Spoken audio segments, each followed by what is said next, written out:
Hey everybody, welcome back to the AD&D second edition channel. I've got some pretty interesting finds here for you guys to check out. Plus, I also taken up another aspect of the hobby, and I'll show that here first. So basically what I've started to do, and you have to keep in mind, so don't be too overly critical, but I've never really painted minis before in my life other than way back in the early 90s. I think I slapped some paint on one when I was a kid. Didn't really have any artistic skills when I was doing it. It was basically just to get it on the table, and it was nothing too special, let me just say that much. That being said, I've been watching a lot of YouTube videos lately, and I really wanted to get into this aspect of the hobby here and start painting up some minis. So I took some of those Magic the Gathering from the Planeswalker sets, and I started applying my own little sort of theme or that kind of thing to it. So I'll show you what the end results here were. This is the first one that I painted, and it's just like a earth kind of looking, earthy, tree, foresty kind of elemental or golem.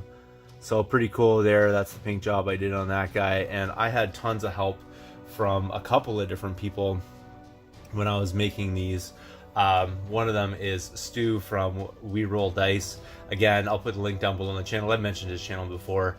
And also a guy named, who I know as Hate, from the Save or Die channel as well. So basically, two different YouTube channels. I just went sort of over to his Save or Die's channel and met him through there, and he's been more than helpful with everything that we've done here, and couldn't be more appreciative. We've actually started up a Discord channel, so if you have not if you're on Discord and you want to join us, basically it's for crafting, and I'll put a link for you if you want to join in on that. Just a few decent rules about that, but I'll get into that a little bit later. Let's get on back to a little bit more minis because I'm getting a little rambly here. But the second one that I painted up here is I took one that was basically very similar to this, just a different pose. So it had that kind of veiny sort of look to it, and I just I CA glued some stones and things to it to make it look a little more frosty, and then painted it up so it's like an ice golem or ice elemental right there. And then I did these three guys, and I have other painting projects on the way as well, but I did these three guys here, basically some undead type, so pretty cool. And each time I'm just sort of adding to my skill set on how to do this through the help of the two people I mentioned before. But pretty cool right there. And this is the third one of the three there, so pretty cool. And sorry about my crusty fingers, but that's what happens. I'm covered in primer and stuff from working on these minis so much. So that's the sort of start to my mini painting hobby here. I've got myself a little station I set up in the garage. I've been really busy lately with this, and I've been sort of painting every night and trying to get as much experience with it, and I'm enjoying it thoroughly. I really am. So you look forward to that a little bit more. I'll be showing that off on this channel as I progress through that part of this hobby of ours. The next things here are kind of useful. I don't know, you can tell me what you think of these ideas. I'm gonna repurpose a lot of this stuff, but for the price I couldn't leave it, and I threw out basically the rest of this set because I redonated it. I'm not really interested in playing the board game that it comes from, but you saw me pick up these miniatures before, and that's these Lord of the Rings ones. Now this one came from the, which one was it? Was it the Monopoly set? Or no, this is the what's the name of that? Anyway, Trivial Pursuit. So this is from the Trivial Pursuit set, but they're the same except for they're on these gigantic bases, and I thought these would look really cool if you painted them up and made them statues. So that's kind of nice right there, and you've probably seen all these before, and I think they're the same molds and everything as those other ones from the Monopoly set. Let's see here, and there's Gandalf. So really cool, and of course the One Ring, which doesn't fit any of my fingers because it's too small. And then came with a D6, which will go in the D6 bag, as you know. And then also this guy, which I'm a little disappointed in him because would have been nice if he was a little more detailed, but who knows what kind of details you might be able to pick out of that. But again, I don't know if he's right in size. He's pretty close, I think, in scale anyways to actual Dungeons and Dragons type minis, so that's cool right there.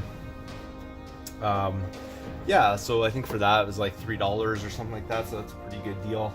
And then I picked up a whole bunch of these from this board game, right? And I'm trying to find the lid for it here, but I picked it up from basically this zombie kind of board game right here. Zombies. I don't know if you can be able to see that. Zombies is the name of it.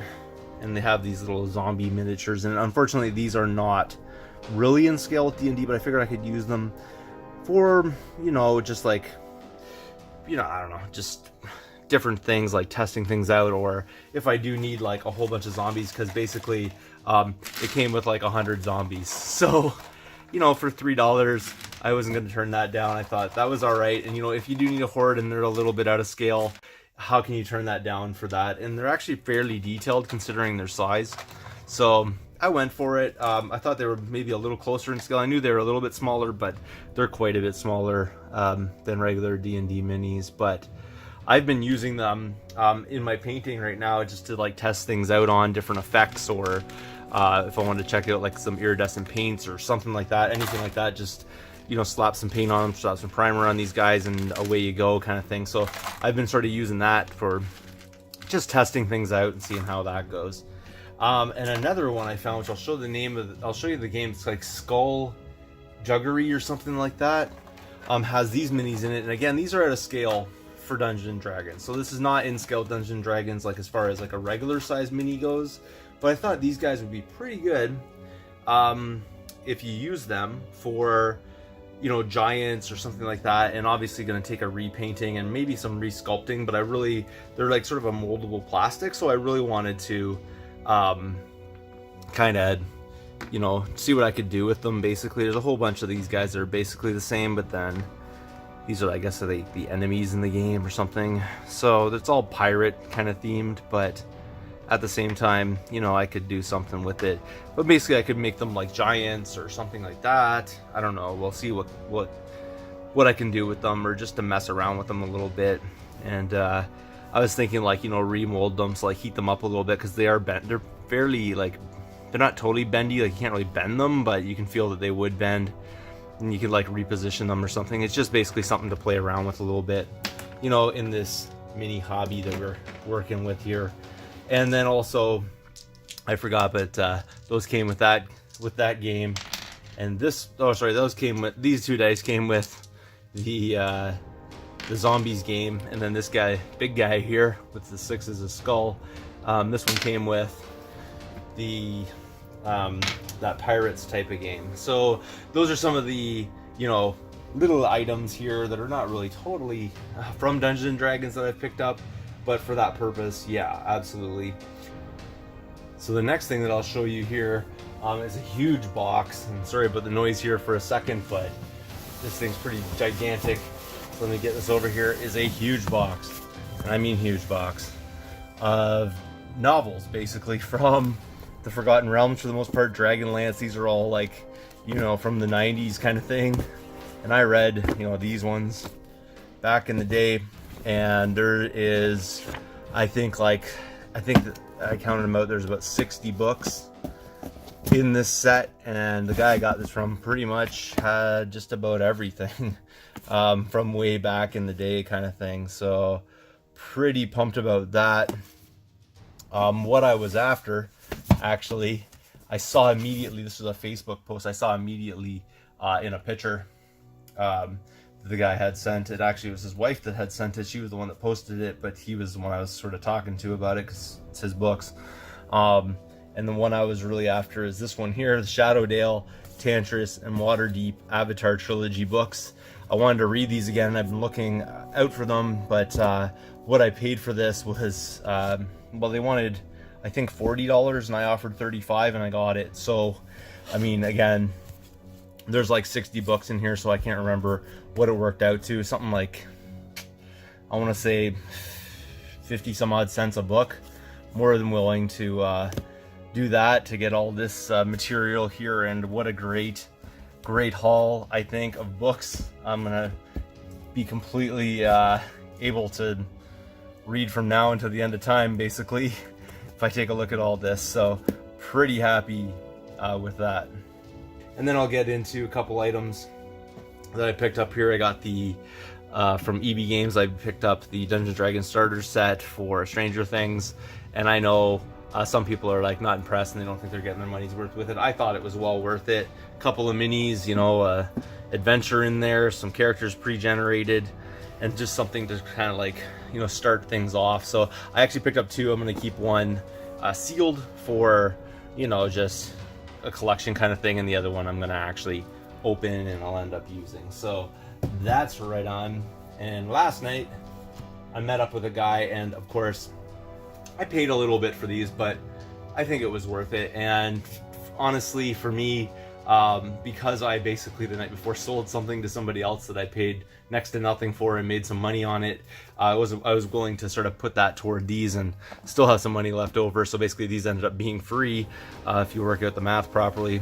And I picked up Hoard of the Dragon Queen and Rise of Tiamat, which are a series of books, and they came out, I think, at the beginning of 5th edition. It was like one of the first modules, or whatever you like to call it, that came out for 5th edition. This is the first part, that's the second part. Again, I was interested in these. The guy wanted, let's see, $50 for the pair of them, and I offered him 45 and he took it. So pretty awesome right there. They're in decent shape. This one's got a little bit of a ding right there, but again, I'm gonna use them, so I'm not too overly concerned about the condition, and I probably would have paid like 15 to 20 bucks more online. So that's really cool right there. And then this I found in a thrift shop.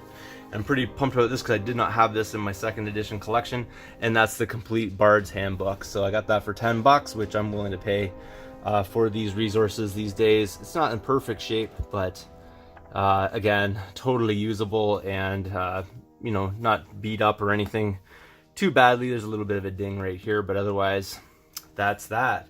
So other than that, and setting up myself a painting station in the garage, which I've pretty much been using every night this week, that's what I've been up to for the AD&D 2nd edition channel. Thanks again for watching. If you haven't subscribed yet, please do feel free to thumbs up this video, comment down below, and I'll see you all later.